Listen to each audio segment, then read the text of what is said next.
Welcome to the Deep Dive. We're the podcast that plunges into those compelling stories, the ones that, really stick with you. Exactly. Today we're heading into some pretty unsettling territory. We're talking about small towns, the kind that look normal on the surface, but underneath there are secrets, darkness, a past that just won't stay buried. It's that kind of chilling vibe. Yeah, that's a perfect way to put it.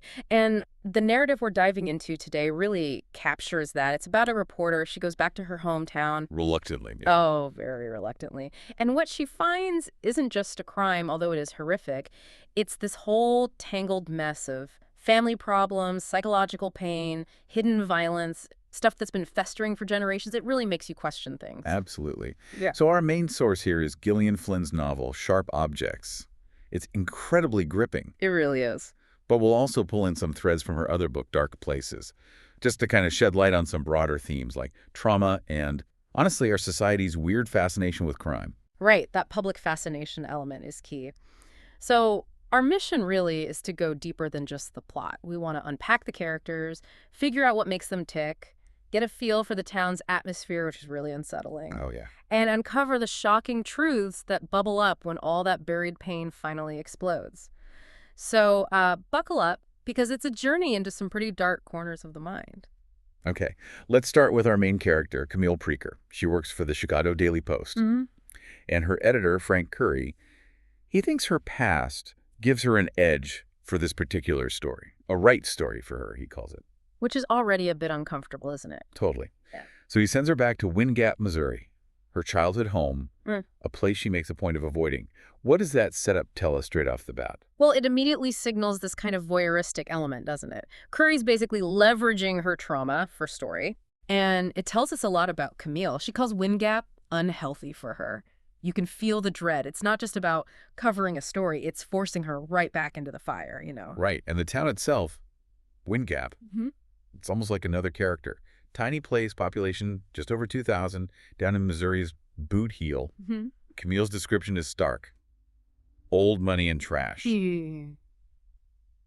Hog butchering is the main industry, gives it this sort of gritty feel. Yeah, visceral. You've got this quaint Main Street five and dime, stuff like that.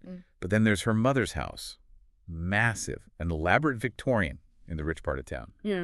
What's that contrast telling us? It's fascinating, isn't it? The physical setting totally mirrors the psychological landscape. That big Victorian house, it's not just a house, it's like a fortress, projecting respectability, but also designed to, wall themselves away from sticky emotions, as Camille puts it. So you've got this huge class divide, the butchering industry, the trash element. It suggests a town built on layers where appearances are everything, and the reality underneath is probably pretty dark. It's fertile ground for secrets. And Camille feels it instantly. Her discomfort is palpable. She hits the bourbon pretty hard, pretty fast. Right. But then we get to her deepest secret, the really disturbing one she's kept hidden. Yeah. She's a cutter. Her skin is literally covered with words. Things like wicked, queasy, vanish, unworthy. They appear on her body when she's emotionally breaking down. It's such a powerful, visceral image. She says it made her feel safe, like a way to capture thoughts and words on her skin. What's the psychology behind that? Well, it's really about control, isn't it? In a life where she felt completely powerless, where emotions were just overwhelming, carving those words, it makes the internal turmoil external, tangible, something she can literally point to and say, this is how I feel. Like giving it shape. Exactly. It's a way to possess her own pain, maybe, to feel something concrete when the emotional pain is just too much. It's a desperate, destructive coping mechanism. But for her, it was about safety, about regulation. That need for control, even through self-harm, is so central to her. Okay, let's shift to the horror that brings her back in the first place. The murders. Right. The first victim was Ann Nash, just 9 years old. Caught strangled in Falls Creek. And the detail that immediately stands out, her teeth were removed. It's awful. And later, other details come out. Her legs have been shaved, lipstick applied. Really unsettling. And then, almost immediately after, Natalie Keene disappears. She's 10. Yeah, the town's still reeling from Anne's murder. And then Natalie's body is found. Strangled again. And found right on Main Street, wasn't she? Propped up. Jammed upright, the book says, between a hardware store and a beauty parlor. Just displayed. And again, the same horrifying signature. Teeth removed. Her lips caved in around her gums, Flynn writes. No teeth now. God, yeah. And like Anne, she'd been sort of Made up. Finger downs painted pink. It's the way they're left. The grooming, the makeup, and especially the teeth. What do these ritualistic things suggest about the killer, even early on? Why the prettifying? It points towards something deeply personal, doesn't it? Not random. The prettifying suggests maybe a need to control the victim's image, maybe infantilize them, like playing with dolls, but horrific. Yeah. And the teeth removal is just so primal. It's the signature. It could be about silencing them, disempowering them, maybe even collecting trophies. It's deeply disturbing. And the police are completely lost at first. Understandably. I mean, the local force is tiny, just 5 people led by Chief Vickery.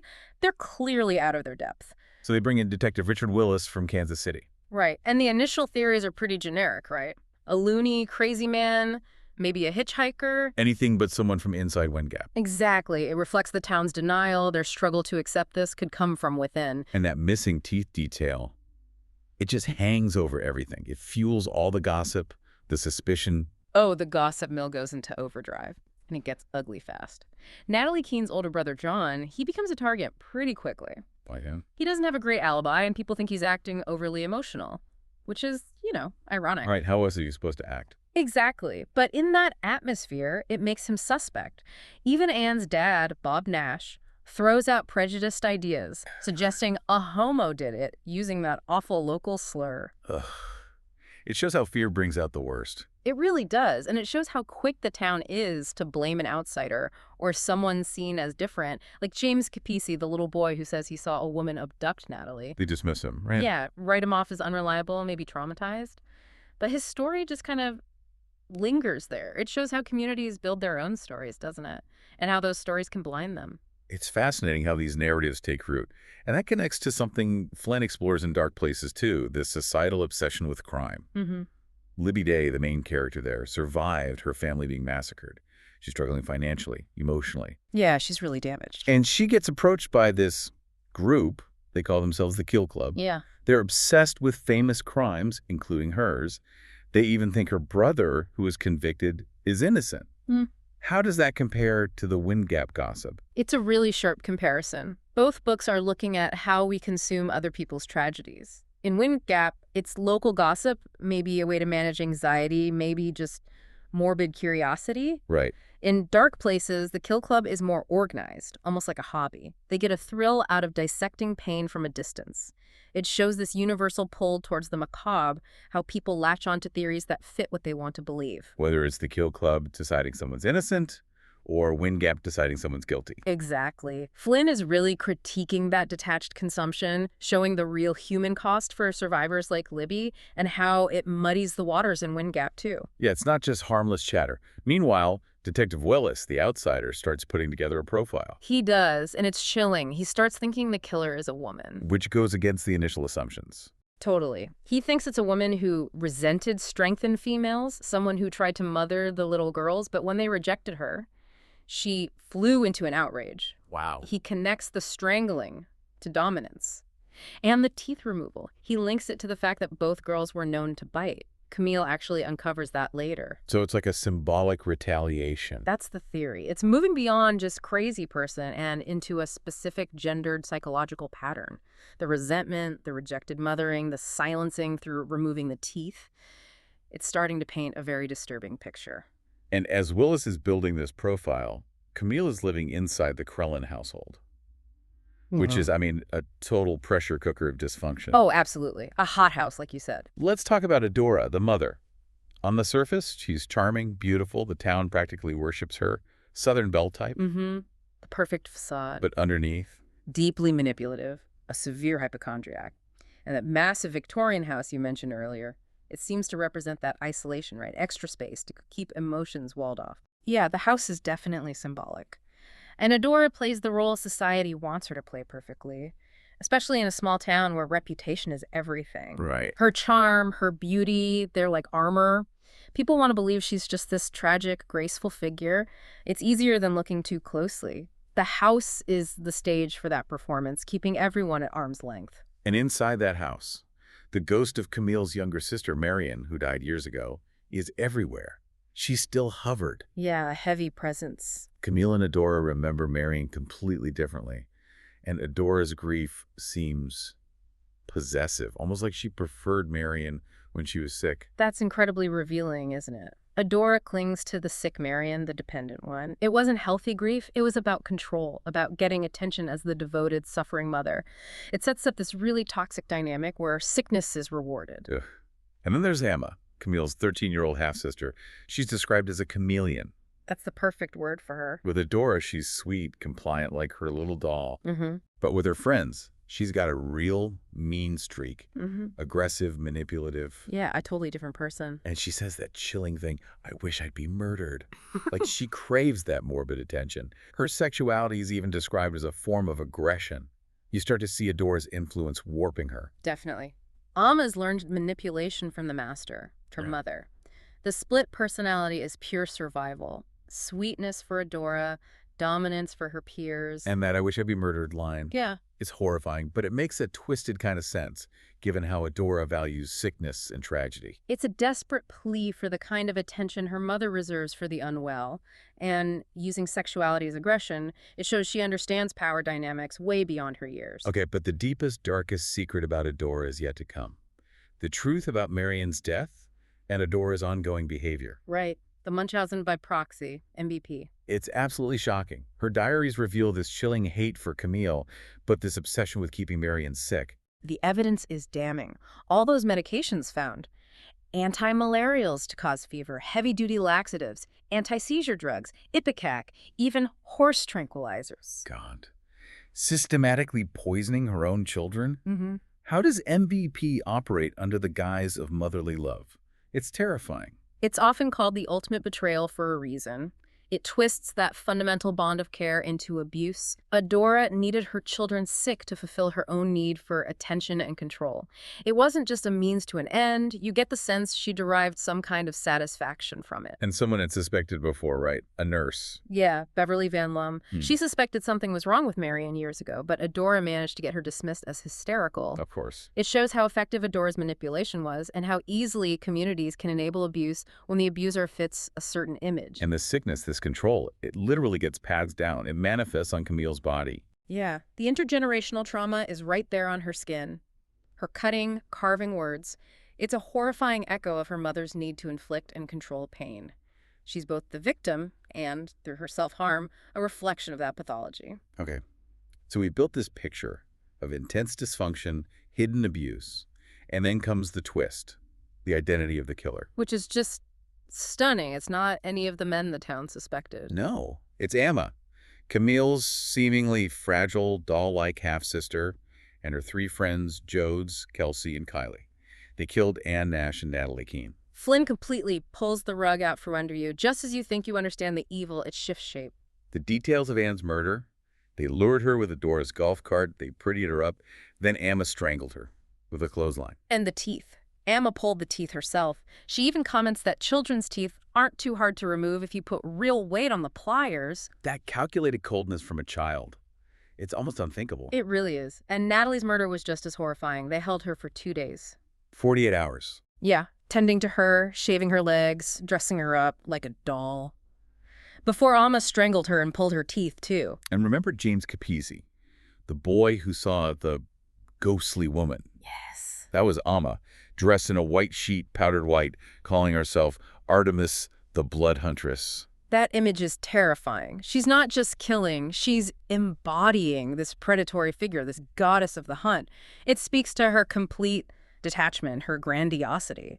And the final, most chilling piece, her dollhouse. Oh, God, the dollhouse floor. Made of teeth, Yeah. a mosaic of jagged, broken teeth, some mere splinters. She wanted the dollhouse to be perfect. It's her trophy case. It's just pure horror, a miniature world built from the pieces of her victims, absolute control. So what was her motive? Why Ann and Natalie? It boils down to jealousy and control. Learned from Adora, she saw Ann and Natalie as rivals for Adora's attention. They were ruining everything. Because Adora was paying attention to them, showing concern. Exactly. The kind of attention Amma craved, but only got through sickness or drama.